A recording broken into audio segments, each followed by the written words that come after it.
Boom, boom, boom. Seatbelts, everyone! Please let this be a normal field trip. With the friends? No way! You're relaxed and feeling good. Yeah!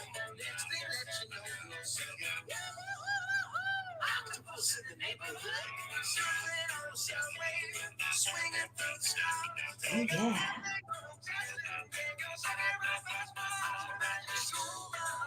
Dum, dum, dum, dum. Like the magic numbers. Woo! Boom, boom. Oh,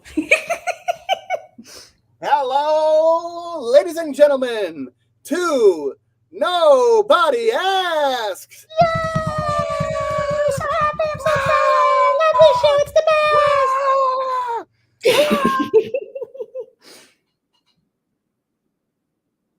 Wait, it just got real quiet. Why is it so quiet?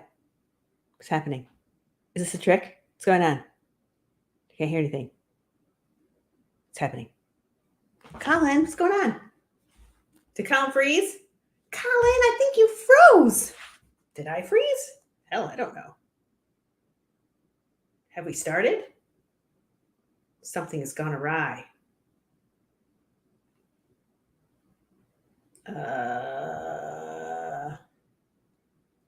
Oh, you're back.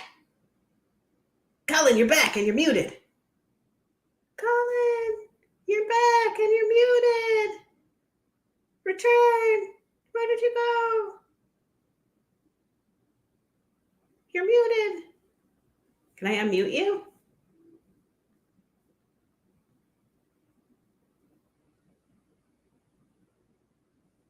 Oh, I can't. Your mic is not connected, it says. What has happened? Perhaps you must go out and come back in again. Dang. Chaos.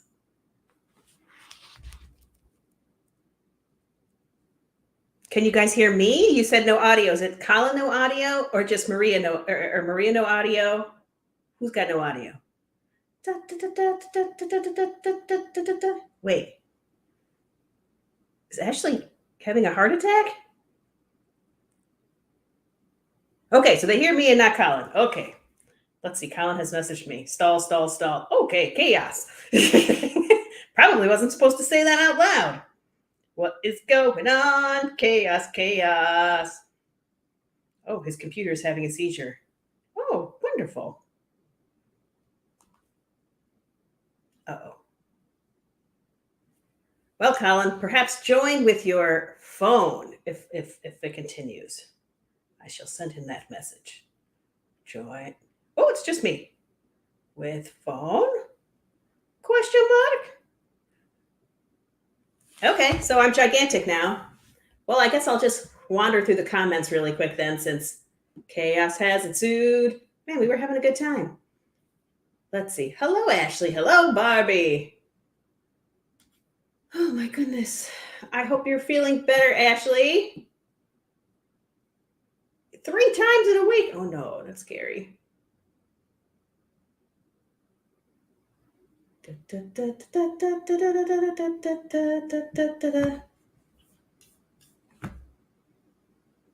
I'm glad you did not have a heart attack. But I also hope you don't have an ulcer. I hope it's just something, maybe a little gas. Maybe you need to belch. Maybe your brasier's too tight. I hope that it's that your bra's too tight. That's what I'm hoping for. Oh, thank you, Barbie. Hopefully Colin returns soon. I was not planning on just sitting here talking to myself because that's just not the format that we do around here. How's everybody doing? Hey, Colin's back. Where'd we lose me? Pretty quickly. We still had our heads tucked down. We still had the head stuck down. Uh-huh. I started. Did we get me coughing and nearly like throwing up? No. Are you okay? Well, let me just update you guys. I coughed a bunch, and then I think I like unplugged the screen, but only sort of.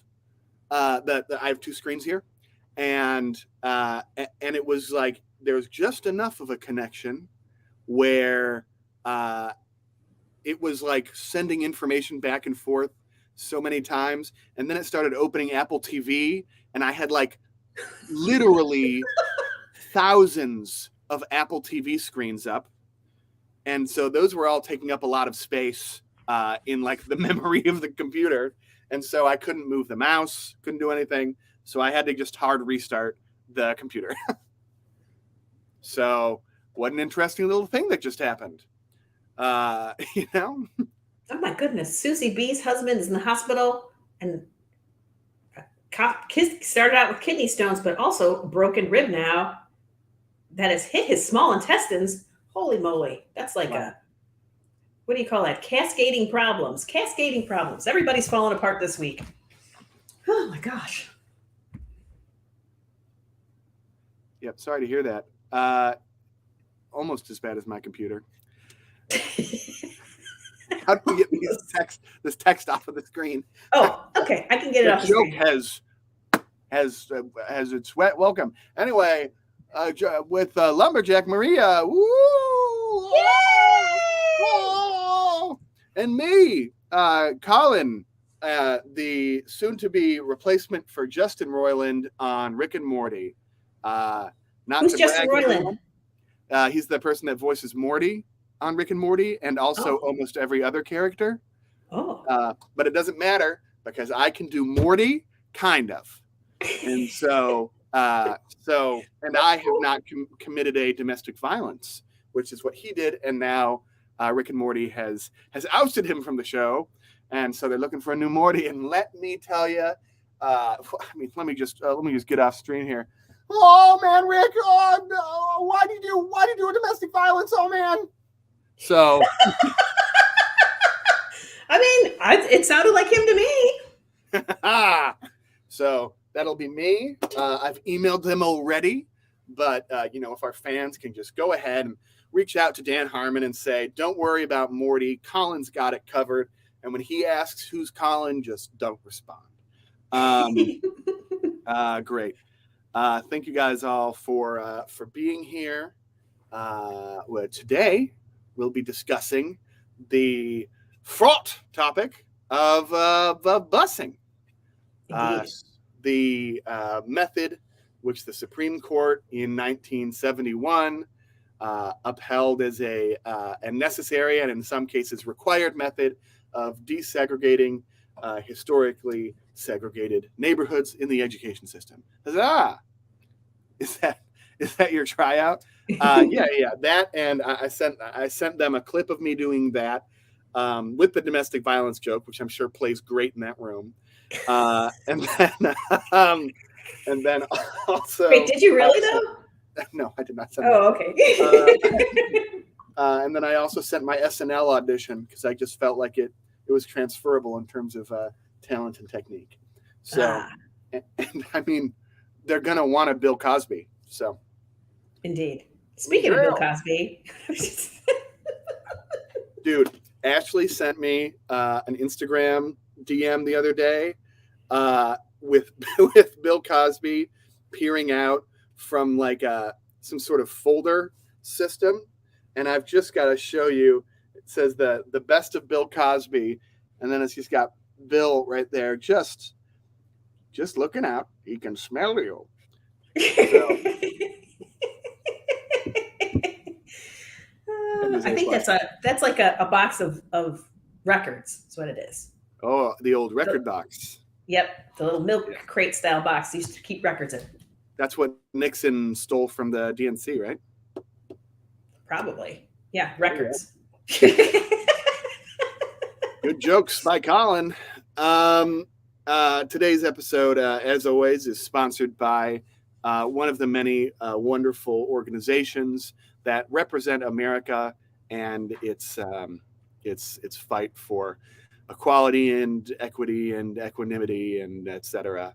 And today's episode, like every other, is sponsored by an organization we're happy to be with. It's sponsored by Oreo Double Stuff. It's a great cookie. It's a great cookie. It's sweet. Some people just like the cookie part. Some people just like the stuff. And if you're either of those people, you're racist. Oreo. Eat the whole cookie. Eat the whole cookie. It's pretty good. Before we get into this, this playful little goofy topic that we've got today, life updates. Mom, you have any life updates? Anything hip happening in the world of Lumberjack Maria? Yeah, really. You know what? I've been trying to take a Skillshares class to learn Premium Pro, which is like, one of that's what the professionals use to edit videos and stuff. And we do no video editing here. We just go live and hope for the best. As Yeah. we just saw, as we just opened this particular episode, everything went great. We shouldn't edit that out at all. No, I assume So, that you had some good laughs. no. Barbie's granddaughter only eats the middle, which means that Barbie's granddaughter is a white supremacist. Sorry. So I've been learning Premium Pro. So last week I didn't learn any of it. I procrastinated because I knew it was about to get really hard. And so I pushed it off for the whole week. And then I felt bad. And so yesterday I did it. I did some more. And I actually started editing stuff. It looks real choppy and messy. But I'm like, oh, at least I'm starting to make some stuff happen.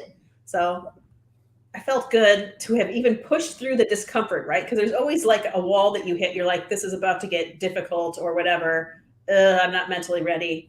And I finally pushed through. So just keep on trucking, keep on trucking, keep on trucking. Hell yeah, brother. Hell yeah. Very nice. It's not exciting news other than good job, Maria. You did it. Most weeks don't have exciting news. Excuse me. I've been reading Greg Dean's Guide to Stand-Up Comedy, the book with the worst cover in the world, but it's got good content in it, including a little Canadian 20. Oh, nice. Hey, Canada, I use your currency as a bookmark. Suck it. Barbie's from Canada, right? Hey, Barbie, your country's currency, I use it as a bookmark. I won't say suck it to you. You're a valued fan. She says, don't melt it. What does that mean? Don't melt it. It's plastic. Dude, they've got this freaking monopoly money over there. That's not paper. It's plastic money. It's like, what the hell? I mean, ours is really a fabric. It's kind of a fabric-y paper. Even cooler. It's cooler. Even cooler. Comes out of a wash machine. It's still money. Yeah. Hell yeah, brother. No, been reading. Been doing some jokes. One of my friends here who does stand-up, but has done it less than me, is going to go do an open mic with me on Thursday. We're going to do a few of them and then trade notes after and try and help each other, create routines, which is going to be fun. So I am very excited for that. His routine is it's awesome, but it's strange. But it's awesome. It's all about how he has a hard time making friends, but he has to keep up facades that he's very popular. And so here's how he's constructed the stories of these fake friends that he's made up in order to tell his other friends and family about, and how he uses U.S. Census data to fill in their life stories. It's a spectacular and strange set, and it made me laugh quite heartily. So that's good. Bread making is going really well. I know you're all very interested in it. Mom, stall while I go get my bread. Okay, I'm going to stall. Colin has made a lot of bread lately. Like, I think every other day he sends me a picture of his latest bread, his latest sourdough, and I desperately want to taste this sourdough. Look at this freaking sourdough, dude. Look at this. Look at this. Holy moly. Look at that ear. Look at the ear on that sourdough. Is the ear the thing that's kind of sticking up? Yes. Yeah. So the sign that you have done all of your rises correctly and all your kneading correctly, and at every step of the way you took it out at the right time, etc., is that on one side, the outer crust peels up and you can get your fingers under an ear. So this is the ear of the sourdough. It means that it's perfect and that I'm a god. I have tasted Colin's. I've tasted his French bread. I've tasted his ciabatta. So good. So good. But I would Yeah. love some sourdough. Sourdough, man. I expected it to be harder than normal yeasted bread, and I was wrong. it's more intuitive to me, I think. But Oh. But I like that. I think also just like store-bought yeast, you can just sometimes get screwed over, like it's been out for longer or it's been in a hot environment in a truck or something, like it's not taken care of. Whereas sourdough, you know where it's been, you made it. So good, man. This bread is good. That bread is for our friends. So that's how I'm making as much bread as I'm making, is I'm giving it away. And this is the best bread I've made yet. And it truly hurts to not cut it open immediately. Did I make my own starter? Sort of. So for Christmas, Ellie bought me a dried heirloom sourdough starter, which you can use to create your own starter. So it takes like a week or two to get it really going. And there's sort of a process for that where you have to take care of it every day. And now it's just in my fridge. I just have to feed it once a week. And I've got sourdough starter for life. So I did start from, I did start from an heirloom sourdough starter. Excuse me. But since then, you've just been feeding it and keeping it alive, and now it's yours. Yes, In theory. and it's killing it, man. We did tomato soup and grilled cheese last night with the bread, and it was delicious. We've been doing a lot of avocado toast because I've got a Costco membership, and so they just send me avocados, and it's great. I love it. God, I love avocados, man. And there's something about eating something where you're like, I know that I would have paid such a stupid amount of money for this, and instead it cost me 90 cents or something. You're like, yes, dude. I beat the system, you know? It's hard to do these days to beat the system. It's hard to do. Yeah. It's hard to get bread flour here. The only bread flour that was available within walking distance to me is organic King Arthur bread flour. And it's made my bread really, really good. And it's annoying me because now I feel like I need to buy bullshit organic. It costs like twice as much as normal bread flour. Okay. So now every loaf I'm making, I'm paying like $1.50. It's like, geez, that's like what I would have paid for a loaf of bread in 2007. Do you remember those days? Jeez. Do I remember 2007? I was 10. I was absolutely killing it with the ladies. We were possibly in Belgium, and you could go down to the corner, and there was a bread machine, a bread vending machine. You throw your dollar coin in there, and open the little door, little bread came out. Yeah, that was awesome. This is this is actually this is the closest really thing that we can get to how good that bread was that you could just get in Belgium. I mean, because it was just perfect bread with a good crust, and the crust on this bread is nuts, Mom. It's nuts. Next time I come down to Mississippi, I will bring a loaf of bread. Okay. I'm not going to be mad. I'll eat it. It would be very weird if you were mad.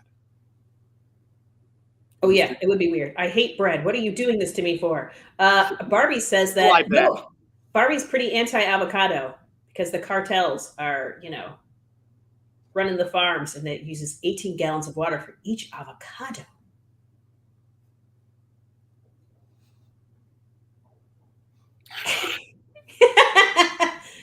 Sometimes it's impossible to be 100% on the right side of things. But it takes a while to grow an avocado tree. Maybe I'll try to grow one. I mean, look, man, I'll only ask this question, and I'll provide the foundational, the subtext. I'm not a vegetarian, but Barbie, are you a vegetarian? Boom. I have done wokeism jujitsu.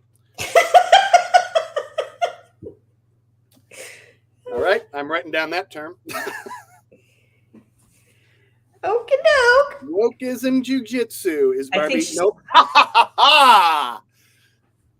Well, then I'm not listening to your thing. Because you don't want to. Because I don't want to. And meat takes a lot of water too. and it might not be the cartel that's overseeing it, but the kill rate is even higher than the cartels, you know, and I just don't respect humans. I've lost the thread, but that's okay. Wokeism, and that's why I'm reading that comedy book, is you've lost the thread. I make funny jokes, but they're based on setups that are only happening in my head. Ah, I see. Wokeism, Jew. Oh my gosh, stop autocorrecting jujitsu. Are you taking notes for the future, for future jokes? Yeah, you've just got to be doing it. Just constantly be writing down jokes and then don't perform them, you know. I have probably 3 hours of stand-up comedy in my phone. 10% of it formed into any sort of real idea. Just terms thrown out there. I mean, absurd. Jesus, customer service. One thing I love from COVID is the outdoor seating at coffee shops. They took the sidewalk and said, let's sit on that sidewalk.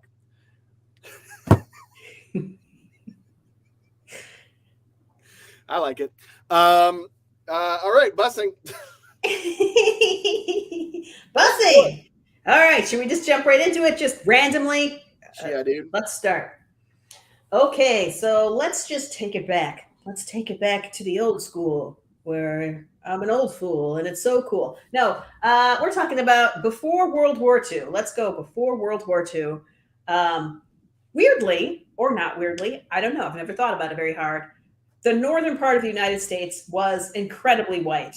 You know, you would think after slavery that there would have just been a mad dash, you know, north for African Americans, but that was not the case. There was the thing called, I wrote it down somewhere. It had a great name. I lost it. I don't know. It was basically a migration of African Americans that did happen. But at that point, they didn't go that far. They went maybe into the middle of the United States to farm because they were farmers at that point. But eventually, you know, around the second Great Migration. So it was called the Great Migration. So between the 40s and the 70s, the 1970s, this second Great Migration happened. And what happened was we have all this industrialization happening because of these wars going on. So a big, you know, defense, you know, type of industrialization happening in the northern part of the United States. And so in the hopes of finding better paying jobs, there was this big black migration north. So now they're heading into Chicago, they're heading into, you know, Michigan, they're heading up into these industrial areas, but they're also heading west. They're heading to California, they're heading to Oregon, they're heading to all of these different places where there's a lot more opportunity to do something other than farm. And so that's just an interesting piece of information that will possibly come into play. Now, in the South, we had Jim Crow laws, and those were actual laws that, you know, segregation was the law. So the idea of separate but equal facilities was actually written into law during this time period. And so at around 1954, there was a case called, everybody's heard of it, Brown versus the Board of Education. And what was going on there was a group of families, but, you know, one of them that Brown is based on was, you know, this guy named Oliver Brown. His daughter had to walk 6 blocks to get to her bus that then bused her to her school. When 1 block away from that, there was a school. So she's like, why are we being bused? There's a school right here in the neighborhood. But because segregation was on the books, you know, she was getting bused elsewhere. So that's kind of what started off Brown versus the Board of Education. And it was a unanimous decision of the time, and basically decided that to end this idea of separate but equal, because it was inherently not equal. It was just not, it was a lie. It was not the reality of the situation. And so that's what happened. And so now integration was supposed to happen. You know, the schools are supposed to integrate, but they didn't really. Also, what was happening around this time in 1955, so this is like Rosa Parks, that was when she refused to get up from her seat on the bus or to move seats or anything, right? So just so you know, so this was like segregation stuff all over the place was happening all during this time period. And the judicial system was trying to get to do something about it. And can we change this? Can we really try to integrate? Are we at a point? We see through the 50s, through the 60s, and through the 70s a lot of civil rights things happening in the United States, and this was definitely a part of it, and probably one of the big parts of it.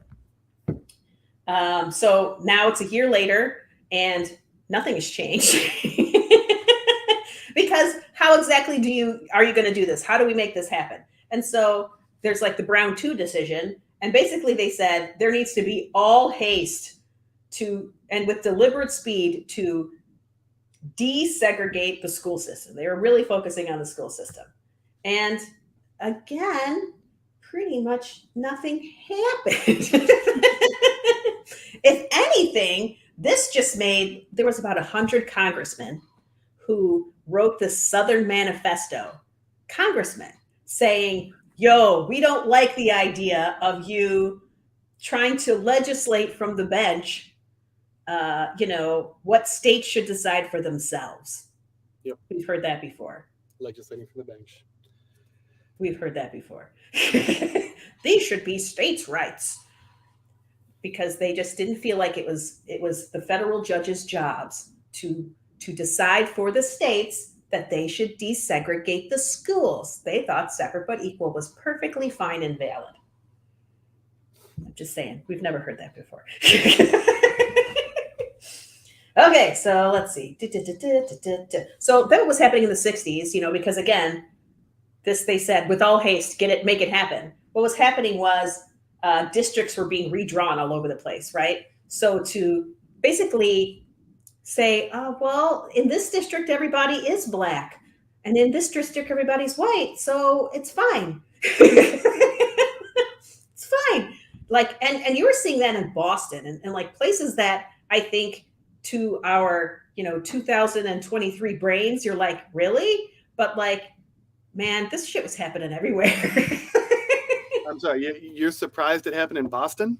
Well, I don't know Boston. I guess I feel like Boston is so far north that it throws me off a little bit. But you've lived in Boston, you know that it's highly segregated, isn't it? Well, it is. Yes, it's a highly segregated in terms of like geographically segregated, but also it is regularly what is called like the least racially welcoming cities in America. Now it's developed that reputation for itself. I think in part because of the reaction to busing in Boston. I think that amplified an already existing idea of what Boston is like. But I do not think that most people would hear that Boston had a reaction to busing and be surprised. It is.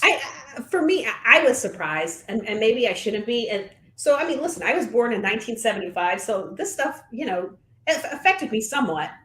But again, I went to school in New York, so it didn't affect me in quite the same way as it affected other people. So, well, if you didn't go to school in a city, that really is one of the major things that determined if people were affected by these policies, is that cities seemed to be the most affected, and this ended up leading to a sort of white flight. Not to get to we'll be there momentarily. I was jumping the shark a little bit there, but yeah, I'm sorry, just to stay on the Boston thing. It is definitely like in 2017 Ellie and I were at a baseball game, Red Sox Orioles, which ended up getting in the national spotlight because people in a bleacher section that we were not in screamed the N-word at one of the players at the game.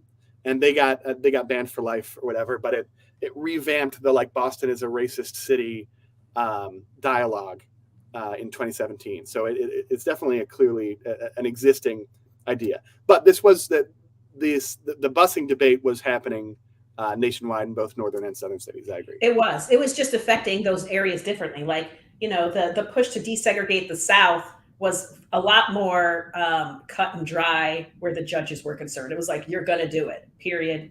But So in the North, it was a little bit different, right? For the reasons they were talking about, we're seeing the difference in the cities. And, sometimes when you would be bused, and I just want to make it clear, yes, Black children were being bused into white schools, but it was going in the other direction as well, where white children were being bused to predominantly Black schools. And so, listen, it's interesting for me to think about, because when you talk about integration, unless you do it in big enough numbers, which they weren't, in my opinion, you weren't, I don't know. Sometimes it was more of like a ceremonial kind of look. We've put 12 Black students in this school. See, we're integrated, But really, all it does is, if you're one of those Black students, how uncomfortable are you? Is your Blackness now not shined a bigger spotlight on it, or vice versa? If you're like the two white kids in the Black school, is there not a big fat bright light on you?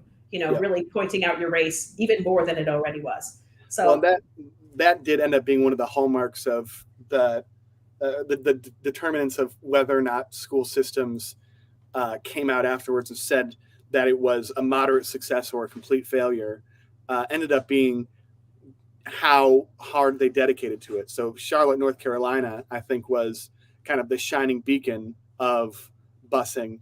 It was also the place that had the most eyeballs on it when the Supreme Court ruled that busing was necessary. Charlotte, North Carolina had a much more complete desegregation of the school system. And whereas there were lights shown on any, individual happenings in North Carolina by segregationists, over time, what was found was that the students generally adapted pretty well in Charlotte, North Carolina.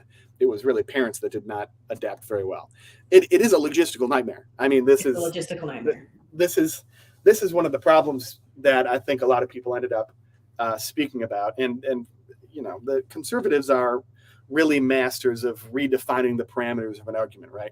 Busing is a moral argument that there is an imperative to raise children in a place where they interface with people of other races, because the theory is that if you are not involved with people of other races from a young age, you might be more inclined to racist ideas and feelings because you don't have any experience with people of other races. You only have the racism that's been passed down to you.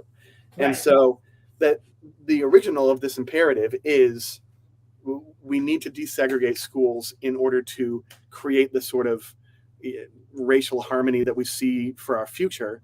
And then the argument ends up getting redefined over time by conservatives to, we don't want our Department of Education officials and local school district officials in the logistics game. This ended up being one of the big arguments, is that too much of educational resources was being dedicated to the logistics of figuring out bus routes. What an interesting way to redefine the argument. And then, of course, they won't support more money to education afterwards. So, no, that's interesting for sure. So then you were okay. So what was happening? Well, I don't know exactly where I want to go. Let's go to 1971, which is where you were talking about Charlotte. We had Swan v. Charlotte Mecklenburg. That was the case, and in that case, they decided that busing is an appropriate remedy for racial imbalance in schools, even when the imbalance results from geographical proximity versus deliberate assignment based on race. So, they're saying it doesn't matter, that we can use busing as a tool to force, integration. Because sometimes you are in a community that really your whole neighborhood is just largely one color. Like, it's just not that uncommon. And so they're like, it doesn't matter. Let us put the children on the bus and force them across, sometimes a great distance, and that was kind of where we get into the problems, right? Because cities are huge and there's schools all over the place. How far does your child now have to go to school because of this mandate that, you have to integrate? Instead of just being able to choose locally, where you want to go. And what are you showing me here? This is a New York Times article from the Supreme Court ruling on April 20th of I think it's the Charlotte Mecklenburg school system. But what was the name of that Charlotte Mecklenburg? That was the name of the case. Yeah, it's Swan v. Charlotte Mecklenburg, but they just refer to it as Swan a lot of times. because who wants to say Charlotte Mecklenburg or Mecklenburg? Yep. George McMillan ordered the district to adopt a plan created by Dr. John Finger that called for the busing of black students from Charlotte to suburban schools in Mecklenburg, as well as the busing of white suburban students to city schools. Many white parents were outraged by the plan, and the school district declared that it was too burdensome to implement. Judge McMillan became a pariah in the area. Some busing opponents even sent him death threats and burned him in effigy. After an appeals court ruled against the plan for busing younger students, the case reached the Supreme Court in a 9-0 decision with the opinion written by Chief Justice Warren Burger. The court upheld the use of busing as a remedial technique for achieving desegregation. So what's interesting about this, right, is this brings up suburban. So basically busing children from suburban areas into the city and vice versa. So what happened is, when they said that these schools needed to desegregate, a lot of times what happens, if you had the money, if you were white and you had the money, you suddenly moved to the suburbs. It's called white flight. You brought it up earlier, white flight, the idea that, okay, let's just leave the cities and then we can sort of set up our own private schools, our own private country clubs, our own private whatever, so that we don't have to desegregate. And yeah, you saw here in this case that they said, not good enough, right? They're like, no, you can't trick us. We're going to bus your kids into the city and we're gonna make this integration happen. Well, in this case, this was presumably those people lived in Mecklenburg previously, but I think it was convenient because the Charlotte Mecklenburg school system was a single school system, right? So it ended up this ended up actually creating an environment where it was possible, in the short term to achieve busing with an outside the city entity. Interesting. So let's see. So there was a point where I didn't write the case down because I didn't want to, where they started kind of doing it like you're talking about on the district level, where individual schools must reflect the composition of the district, right? So if you have a district that's 10% Black, then all of your schools need to be 10% Black. That was kind of the way that they decided it needed to be at one point. But there was also a ruling later on where that kind of contradicts what happened there with the Swan and Charlottesville thing, which basically the courts ruled that a federal court, well, you're saying that was all one single school district, right? I You thought think so. so? Yeah. So what there was the attempt to do that in other places where maybe they weren't the same school district. So, but the same thing where suburbs and cities, they might be different school districts, but we're going to try to bus across. They're calling it inter-district, like an interstate. And they said that unless you can prove that these suburban schools are intentionally mandating segregation, right? Like, if a Black student lived in the neighborhood and attempted to enroll and they said, no, you can't because you're Black, that would be intentionally, segregating, saying, no, go to the Black school. But if this is just a white community, there's no Black kids here, why are you trying to, then they're saying, oh, it doesn't apply to you. So this is what they would do in the North. In the North, this is what was happening largely in the North, not exclusively. It happened in the South too. And honestly, this is part of why I even wanted to talk about this topic, because I went and saw one of my friends, Ellie. I saw Ellie actually on my trip, and she was telling me about the town that she lives in and that she grew up in. And, she grew up at a time where this was very, very much happening. And you would see the rich white people would create their own private schools. And the integration was happening, because it was it's kind of a spread out city that she lives in. It's a good sized city, but there was definitely, this is the Black side of town, this is the white side of town kind of an environment. And they were busing across there. And, she was being bused into a Black neighborhood and going to that school. And all of this integration was happening. And, she talked about the industry and everything in her city and how all of that's changed over time and the whole city has changed over time. And it was really interesting. Like, she gave me a full download of stuff that I was surprised about. I'm in Mississippi. I shouldn't be so surprised, but I think it feels like this happened so long ago until you look at when it happened and you're like, this wasn't long ago. I went to school in New York, in the country, there were not a lot of Black people or, where I lived, and there was like one. Did he go to her school? Of course he did. That's all that there was. You know what I mean? But it's so different when somebody who's lived through it and who was bused into another community and saw what it was like, you know, she said nobody should have went to that school that she was bused to, that it was not a quality school, but she was clear nobody should go there. It wasn't, and so that was my takeaway, is like, to see something like that and go, nobody should be here. We need to lift everybody up, which I think there was the idea that that's what they were trying to do here. We're trying to lift up, Black students, but is it also lifting up the white students as well? I don't know. We're experimenting on the children. We don't really know what's going to happen. We're putting children in potentially dangerous situations, largely because the parents are acting crazy. And we're hoping for the best. And how did it turn out? How did it turn out? How did it turn out?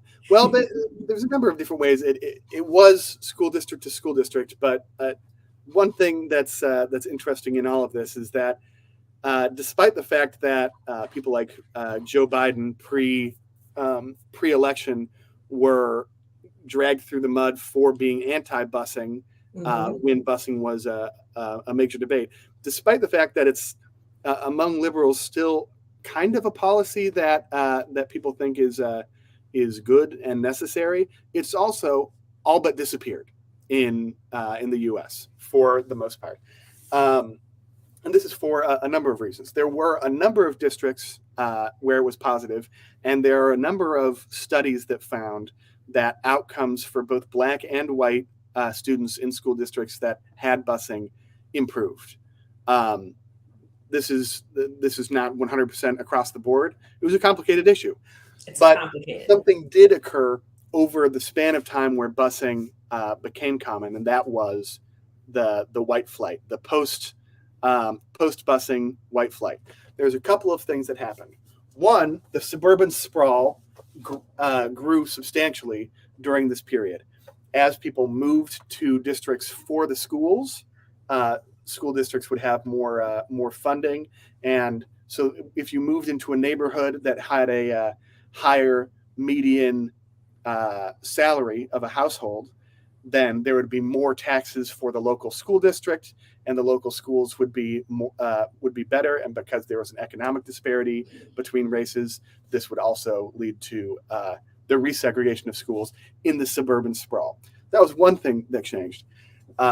In the other case, a number of parents saw that their children were going to schools which were not up to par with what they expected in their neighborhood, and they saw that it was an increase in the difficulty of logistics for them, and decided to start going to private schools. And so private schools and the number of white city residents that enrolled in private schools skyrocketed in this case as parents attempted to take more control over their children's education. And something that school districts really struggled with is that the people who most of the money was coming from for public schools were then sending their own children to private schools, and so would not prioritize education and public schooling on their ballot. And so education spending became a much less important hallmark of local political leaders' platforms. And so we see the erosion of money for the public schooling system in the aftermath of this. So whereas busing actually was effective in some senses, if inconvenient and a logistical nightmare, the long-term effect of it was it decreasing the amount of funding available for the public school system, and a sort of death spiral of educational funding. And that's kind of what Elliot said. Yeah, she said they ended up doing away with neighborhood schools basically because, there's no tax dollars coming in to support them, right? So what happened? Yeah, the school districting was yeah, absolutely. They would redistrict, and it would be discriminatory. Absolutely. They would either redistrict or neighborhood schools would inherently be segregated because neighborhoods are segregated in many cities. Exactly. Something that was an interesting case study for this is Seattle, which at the same time that Boston was having violent protests surrounding forced busing in the city of Boston, Seattle parents were actually advocating for busing. Seattle white parents were advocating for busing. And Seattle has a number of incredibly rich districts surrounding poorer Black and Asian districts at the time. And indigenous districts as well. And indigenous. Well, in Seattle? I mean, that whole area is really a lot of indigenous. Yeah, there are a lot of indigenous people in that area. But the at least in the case study that I saw, it focused on Asian and Black communities in Seattle. So interestingly, that this was looked at as like, this is the district we should look at where there is parent buy-in on busing, and where parents are voting for politicians that advocate for busing. I mean, Seattle, it's a liberal city through and through. Yep. And so in that time, they did take the Seattle school system, in which there were 5 major high school districts, and they began busing from the different districts, with white students going to the Black and Asian districts, and vice versa. In the short term, it was effective, but even though there was parent buy-in, parents can buy in on a philosophical level, and then on the level of their own individual students, they can see, well, I mean, they're improving the Black high schools in northern Seattle, but they're not improving at the pace that I would like. I think that they're getting a worse education. And so even though the votes were behind busing, parents were still moving further out of the school system in order to get to a more effective school system. Or again, private schools boomed. So this was a struggle even in places where there was massive philosophical buy-in. That's interesting. And where they didn't need to do redistricting of neighborhood schools, because there was substantial enough segregation of neighborhoods, because there were poor neighborhoods and rich neighborhoods, like Mercer Island. Mercer Island was like 2% low income. And they were busing off of an island. So people were taking a ferry to Seattle to go to a district where around 60% were low income.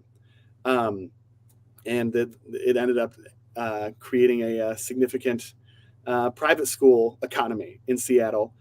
And so now Seattle has gone back to a neighborhood school system. Yeah. Yeah. Well, so I guess in the 90s and through the 2000s, all of this judicial supervision relaxed, right? We don't see as much busing happening anymore, at least not on the scale, right? There was just this belief that that they have successfully eliminated segregation for the most part, right? And in 2007, so this is interesting. This is sort of a reversal of what Brown was, right? They said in 2007, they prohibited the use of racial classification in student assignment plans. So basically they said racial classifications violated equal protection clauses. So previously they said, this separate but equal thing is violating, equal protection. So let's take your race into account, and we're gonna make sure that we integrate. And now they're saying almost the opposite. We can't take that into account when you're classifying stuff. And so basically it ended up in 2007, basically reversing all of the busing, I guess from the judicial standpoint, even though it had kind of slowly faded out through the 90s. I was born in 1975, but I was in school in the 80s and 90s. And it like segregation did not occur to me that it was happening still in schools. It didn't occur to me. Like, yes, people will tend to be around people that are like them, whether that be whether they're like them racially or whether they're like them in some other way. And so I don't find that to be so strange, but that's not like a school particularly segregating you. That's more like people doing that themselves, on a different level. And so my sister, she moved down to Mississippi when she was still in high school. I think she did 11th and 12th grade down here. And she grew up in New York, where, you weren't thinking about segregation. You just weren't. You weren't thinking about it. You just figured everybody was integrated everywhere. So she goes to a school, and again, of course it's integrated because you had to be integrated. But she said she learned really quickly that there were rules.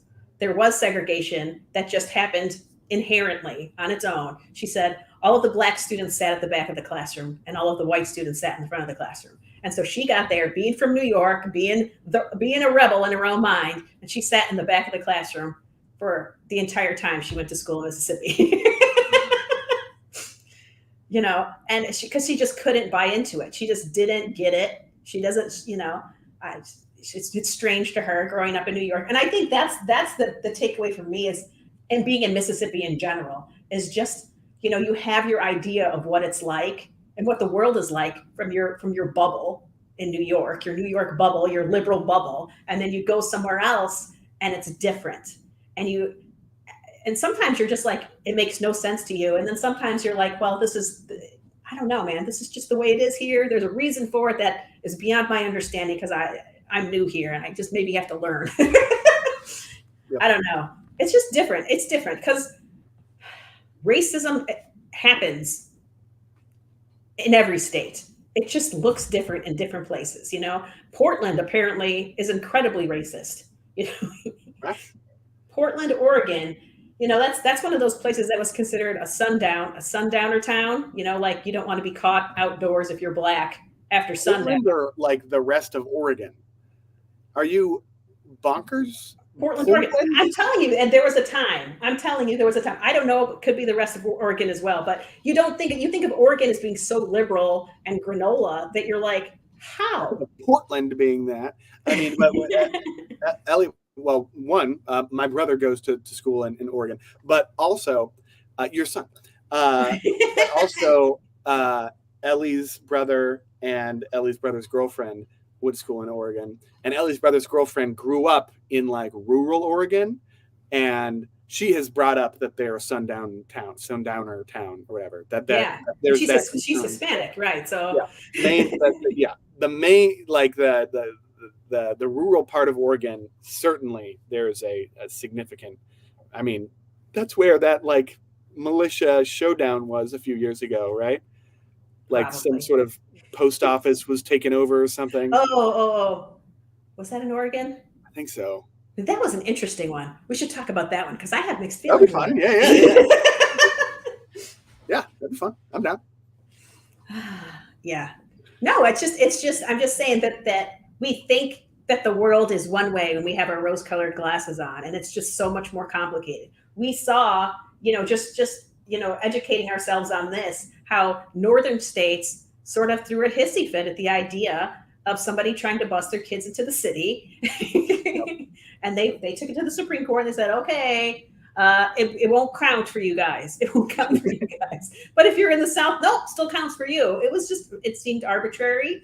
It wasn't arbitrary when you think about it. There was a reason for it, but it just hits differently when you can see there's just so many weird facets to racism around desegregation and how differently it looked in different places, but it was still there. It was still there. It was in Boston. It was in Oregon. It was everywhere. It was in Washington. Well, and we see the impacts of these policies still in places like New York, where, you know, New York considered the melting pot. And I mean, living here, you see people of all races all the time. There are certainly neighborhoods where there are more black people, and there are certainly neighborhoods where there are more white people and more Asian people and more Jewish people. But in general, you can find everyone in every neighborhood. And it is, I would say, at least, you know, Manhattan, Brooklyn, Queens, some of the least segregated city in the country. The Bronx and Staten Island, a different story. But these three boroughs, there's significant crossover in neighborhoods. However, the school system in New York is among the most segregated in New York City, is among the most segregated in the country, because the public school system itself is ultra segregated. That What do you mean? most white people that live in Manhattan and the finer parts of Brooklyn and Queens send their kids to private schools.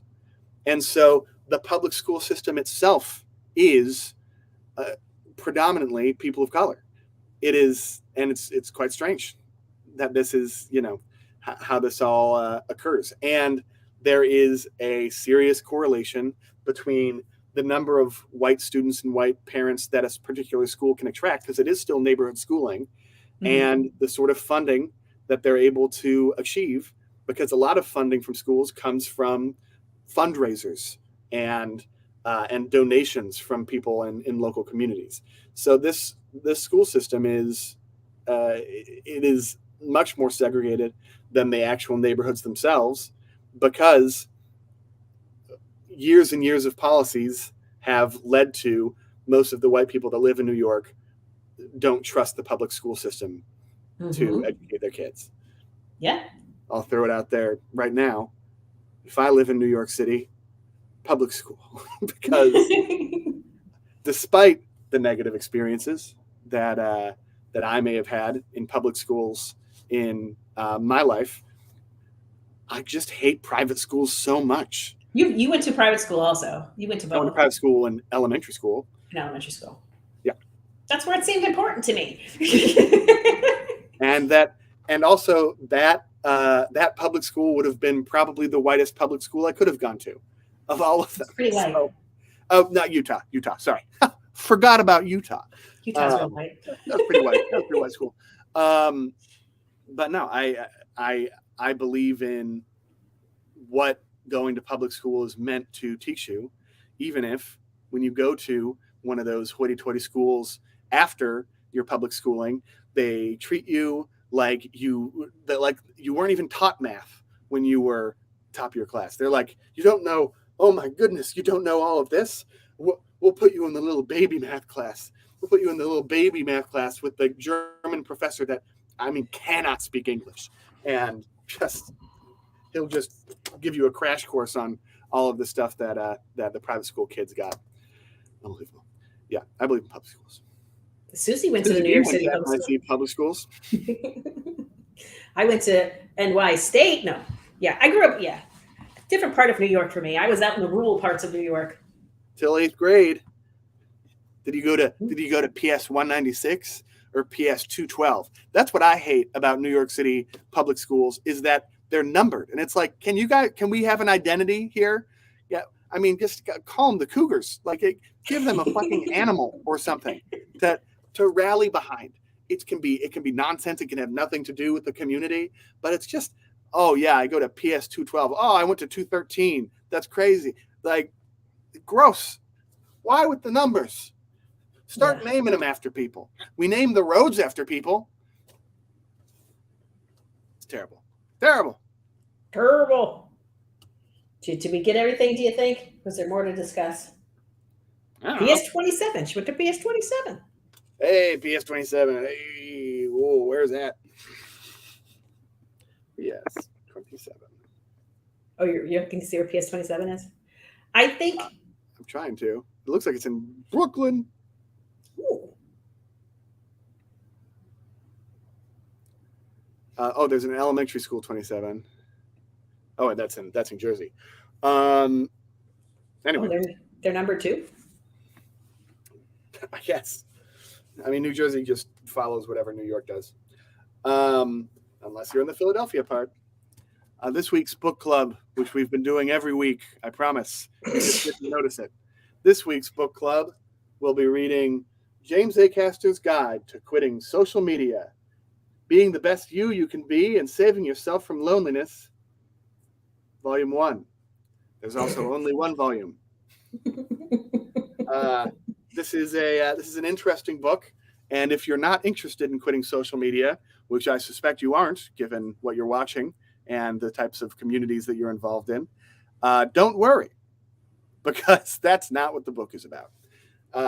This is a satirical self-help book that makes fun of the sort of self-help gurus and the people that tell you that they can solve your life in a book by just looking inward and saying yes, or some bullshit like this. James Acaster plays a fake self-help guru that is so full of himself, and also shares some of the most ridiculous stories about how far he went to quit social media, including basically he just takes all the things that you fulfill with your social media life, and he does them in real life. So instead of stalking his exes online, he just started stalking them in real life. You know, Oh, so and that's what you have to do to wane yourself off of your addiction of social media. yes, it's- so moving your online persona into the real world. Yes, and how you can create a Finsta, but in the real world, etc.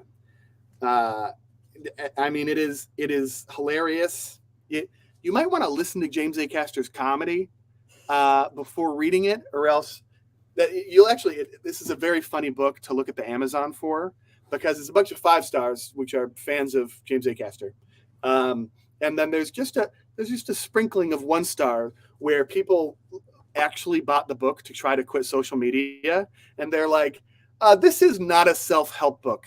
This is some crazed lunatic talking about absurd stories about how he tried to quit it. And I just think it's a misnamed, and they're so mad in their reviews. It's pretty funny. Well, he's pretty funny on Taskmaster. He's pretty funny on Taskmaster. Here's the first sentence. Outside of Tom, I was the first person to join MySpace. So, that's pretty cool for him. Read the book. Good book. Love it. And we'll be back. I'm sure my MySpace is still out there somewhere, if MySpace is still out there. Who knows? Could be.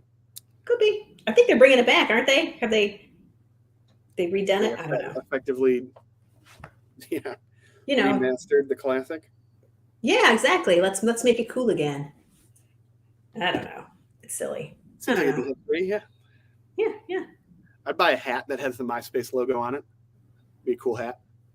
Ooh, a beanie. Sure. Beanie with the MySpace logo? I don't even know what the MySpace logo is. It's the 3 people standing in front of each other. Oh, why are they standing in front of each other? Seems like a weird logo. A second. I'm still thinking about, I'm still thinking about the topic a little bit, and I just want to say, oh, let's do this instead. Oh, I see. I would not have remembered that or guessed that. If somebody had given me 3 logos and said, which one of these is MySpace, I would have gotten it wrong, probably. I almost just ended the broadcast trying to stop streaming. Whoopsies. What? Oh, I hitting the almost button? clicked the end broadcast button instead of the stop my screen thing. So I just kind of want to leave with this thought here about busing a little bit. Okay. While I think it's a little bit messed up. I do. I think it's weird to experiment on people's children like this. I can understand the idea of people wanting private schools afterwards saying, go experiment with somebody else's children. These ones are mine. I'm going to put them in a private school if you're scared about the whole situation. But at the end of the day, I think it did work on some level. We don't have segregated schools anymore. Is that the same thing as having an integrated school? No. Yeah, the school system is more segregated than it was in 1960. It's just that we don't have literally segregated schools. It's not literally segregated. Yeah. So I guess the argument is it sort of worked. But not really. But not really. But well, it's hard to say it doesn't exist anymore. So it didn't stop being necessary to achieve the reality that it wanted.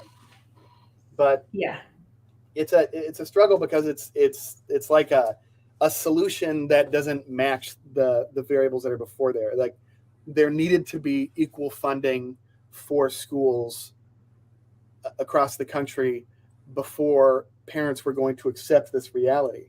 But because the funding for schools is so directly related to the income of the people within that school system, because they are so locally funded and not federally or state funded to the same extent, there is a massive disparity in the public school system and how effective it is. And even when a school system does have the same amount of funding, when a school has a more significant population of low-income people, and that leads to a school where there are more problems, behavior problems among the student populace, it's more difficult for them to retain good teachers. Absolutely.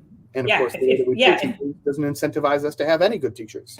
So also true. all of these systems make it impossible to solve the major problem without solving all these minor problems with the education system first. Unless you're willing to make private schools illegal, which I am. It's an interesting thought. Yeah, no, I think that there's also this idea that I think depending on when you grew up, right? This idea that Black people and poor people are the same, like that all Black people are poor, which isn't true. Yep. You know, and also that all white people are not poor, also not true. You know, really the disparity is the rich and the poor, but we turn it into race when we maybe shouldn't sometimes, you know, and it's just a part of rewiring the brain, you know. Yeah. Poor people, regardless of what their color is, have so much more in common with each other than they do with any rich person. So, you know, that's how we should be realigning ourselves. You know, there's generally speaking more poor people in the world than there are rich, and they don't want us to know that that the poor people are actually more powerful than they think. As a potential new business owner, I disagree with you completely, and I think that the rich and the poor have been friends for a long time, and that we have nothing but your best interest at heart, and are not trying to suck the blood from your labor by separating you from those tools which would allow you to convert your labor into capital. What? Oh no! Turning your labor into capital, indeed. I think I saw a quote somewhere, and it's and I don't remember the quote, but it was basically the idea that, you know, white people don't think of themselves as poor when they're poor. They think of themselves as not rich yet. So it's like it's the lie. It's the lie that we tell ourselves to. Sometimes you're just poor, man. You're just poor, and if you accept that, how does that change the way you view the world and how you see other people? I don't know. Maybe it doesn't. Weird. All right. Sidetracked. Well, thank you. I was surprised at I accidentally just turned off the light. How do I turn you back on light? How'd you turn it off? I got it. Did you unplug it? It's connected to smart home. No. Now you've lost your thought, the thread of your thought. Yeah, I messed something up. Poor people. Sorry. We're talking. Okay, well, I don't know why this isn't working. That's okay. I can still see you. It's okay. Yeah, man. You know what I thought was interesting? So there were a number of videos that I watched, which were of reporters on like the first day of school at schools that had begun busing. A couple things that were interesting. One, people were way more eloquent than I expected. And there were a number of people, especially young people, who were like, yeah, no, this is fine. You know, it's kind of what we got to do. I understand why we're doing it. Surprising amount of that. Also, a lot of the reporter trying to gotcha these fucking students. And Yeah. I wanted to give the reporter a little knuckle sandwich. But hey, he's probably dead. So life did, I guess. That was one thing that was interesting. The other thing that was interesting was the parents who were arguing against it, not when they were with their kids, but when they're at these rallies or whatever, we're calling it communism. And I was like, we're still fresh off the Red Scare. So fun. Now we say socialism, and it's like, it feels like the target's moving the wrong direction, man. No, but that the Democrats in the House like voted to disavow socialism recently. And it was just a vote that the Republicans put out there so that they can gotcha these Democrats and be like, did you know that Representative Schmigler voted not to disavow socialism? That's because he wants to eat your fucking babies. Dude, socialism? We're mad at socialism now? You guys are such dweebs. Socialism? I mean, communism, it's like, well, that's a big step. All right. It's a big step. It's complicated. But socialism, dweebs, bro. Listen, we have capitalism and socialism sort of weaved together to make our country function. Ish. You know, if it was all one or all the other, it might be a complete collapse. I think that delicate thread weaved together is the only thing that's keeping us moving. But that's just me. Also, is Biden a racist? I don't know. Maybe a little. You know, probably in the way that all people his age kind of are. But I think he's one of the good racists, you know. He's like, I don't think he wants to be racist. I think that I don't, you know, I'm just going to throw it out there. I don't think he's racist. I think he was anti-busing. He was definitely anti-busing. He was definitely anti-busing early in his Senate career. I also think people can change their opinions. I think that his best friend is a black man. And I know that it's lame to say, like, but I'm friends with black people. I also think that it says something when your best friend's a black man. I'm like, yeah, cool. You know, it means something. Yeah, and I did think he said some interesting things when he was talking about busing at the time. He said, you know, it seems like a lot of Democrats are anti-busing because there's racists that are anti-busing. they're pro-busing because there are racists that are anti-busing. And so if they're anti-busing, then you have to be anti that. You know what I mean? Yep. Instead of saying, well, you know, there could be some common ground here, despite the fact that they're racist, which was kind of funny. I mean, he said it better than I said it, but I mean, that's basically what he ended up saying, you know, at the end of the day. You know, it's like, you can't just throw the baby out with the bathwater kind of thing. It's a bad idea, regardless, as far as he was concerned. Yeah, I think the most valid complaints about him on that were that he worked so closely with segregationists in his anti-busing legislation, and people just want you to be like, you know, not talk to the segregationists because they are so obviously bad. But I just feel like that same logic would be applied. You know, if AOC was out of favor with the ultra leftists, then that same logic would be applied with the fact that when McCarthy was having a hard time being sworn in as speaker, AOC was talking to Matt Gaetz and the people that were that were inhibiting McCarthy's retaining speaker. Suddenly AOC is working with these people and is like, you know, is talking and getting buddy with them. In Congress, people, you know, talk to people they disagree with, and you have to. There are evil people in Congress, and they still talk. Absolutely, to them. Yeah, there absolutely are evil people, but sometimes you have to talk to them. You can't dismiss people that have a vote, as much as we like to pretend we can. Yup. You see that Lauren Boebert asked her congregation to to pray for Joe Biden's death. Wow. What church is she a part of? Is it a Christian one, or is it a church of, you know? Well, it's got to be a Christian one. I mean, she's voted in by Republicans. True. Yeah, right. Satanists would never wish for such things. So.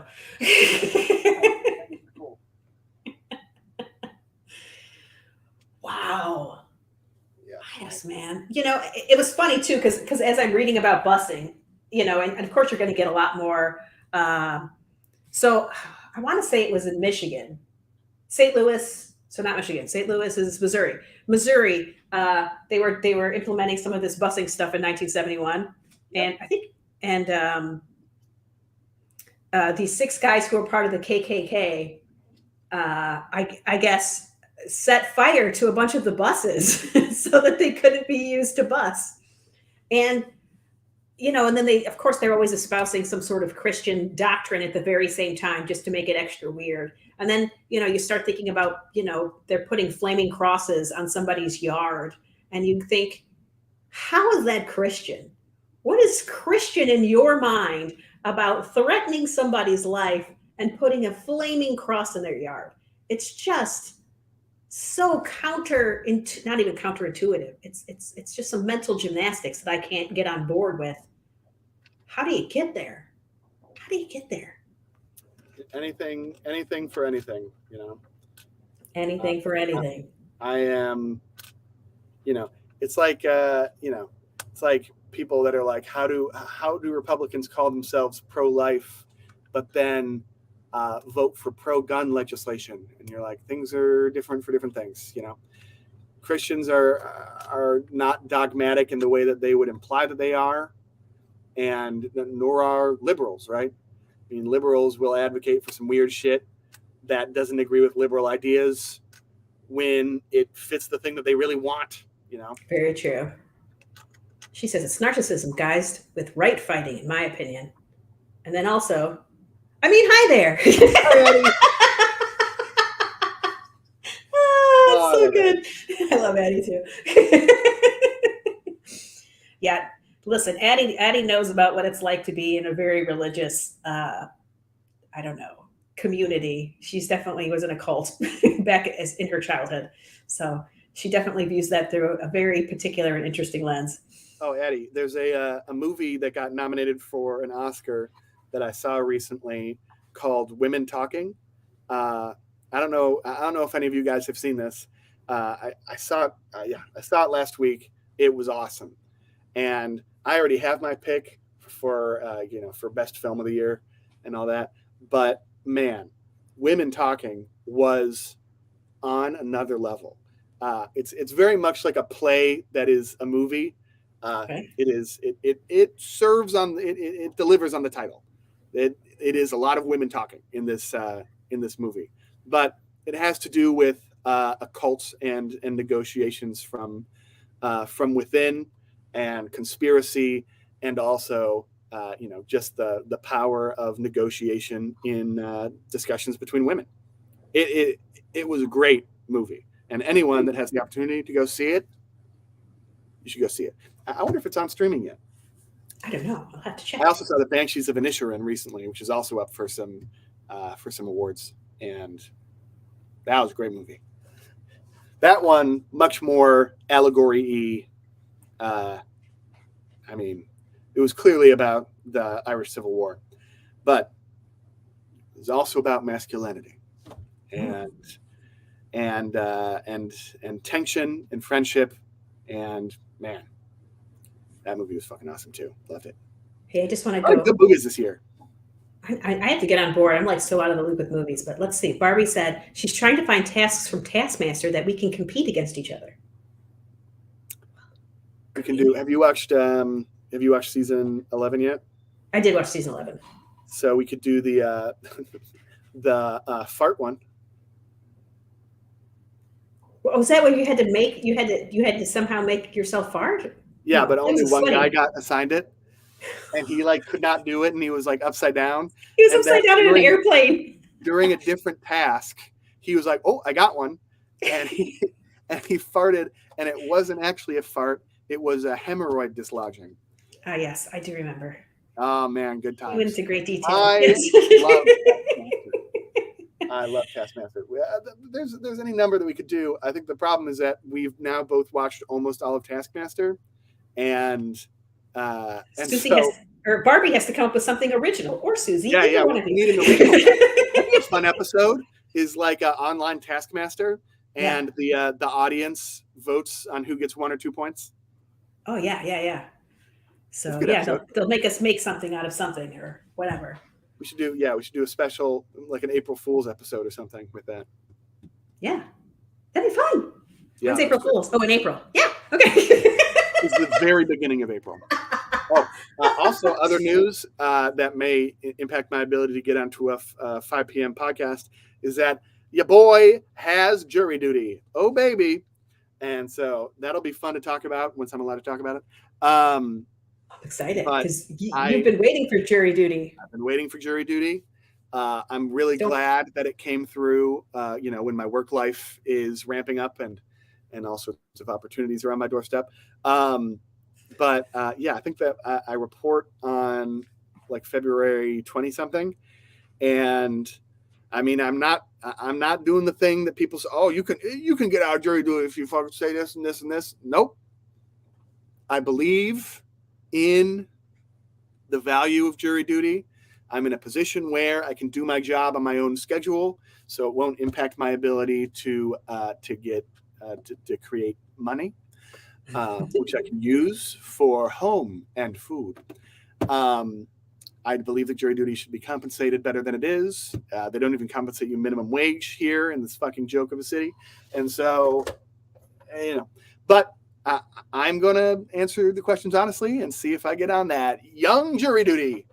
I will be excited. I hope that it's not for something super lame, but could be, I would say just don't be too excited, because then they'll dismiss you for that, for being. No, I won't. If you want it too bad, they'll be like, nah, he wants this too bad. He's going to be too much. Away with you. Well, it would be inconvenient for me, so I don't want it so bad. I just want it because I want to participate in the legal system. And I think jury trials are very rare and very important. I will be so annoyed if I am on the reserves, but it's the nature of the thing. Thank you for doing your civic duty. Not everyone can or has the ability to do it. I thought I did till I was called and ended up in a panic. LOL. You're welcome. Just more trials should go to a jury. I think that the plea deal system is bogus and backwards, and that it's verging on the sort of thing where, in the history books, we were like, they were taxing us on tea, so we started a war. I'm like, man, there's a lot of stuff that's fucked up in our system right now. It's a lot worse than taxing us on tea. Taxation without representation, I understand it's because of tea. But I get it. Tea is symbolic.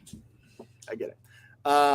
So yeah, no, I'm gonna see if I can do it, and hopefully it's not like a bar fight or something like that. I'm trying to think of like the kind of case that I would least like to be involved in. But it's just whatever's going. Collar. Yeah. Okay. Sweet. Well, I think we're done. So thanks everybody for. Oh, maybe we can say hello to everybody. Thank you all for keeping us company. Ashley Nicole, Susie B, Addie. I think I saw Mel B in there. Barbie, Ellie. Did I miss anybody? I don't know. Wow, a lot of E's in our. Have you noticed this? Addie, Susie, Ashley, Barbie, Ellie. It's Mel B. It's 100% E. Mel B. Oh my goodness, that's hilarious. It's 100% E's. Indeed. But maybe that's just the nature of the alphabet. I don't know. And name endings. Oh, but neither of us have that in our names. No, you're Maria. Yeah. The original name of this podcast, when it hadn't been created, and when it was just a wee babe in the minds of me and my mother, was it was commentary, where we would go through news articles and we would respond to the funny comments under news articles. Because I don't know if you've heard about this, but you can comment on news articles, which seems dumb, but.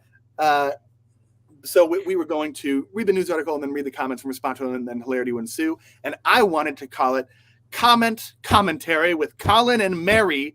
And my mom never laughed at it until now. It's terrible, Colin. It's not good. So funny. Oh, hello, Ellie. Come back. Wait, what's to say another one? Elizabeth Brewer. That doesn't work. You're just the other Ellie. Elizabeth Brewer.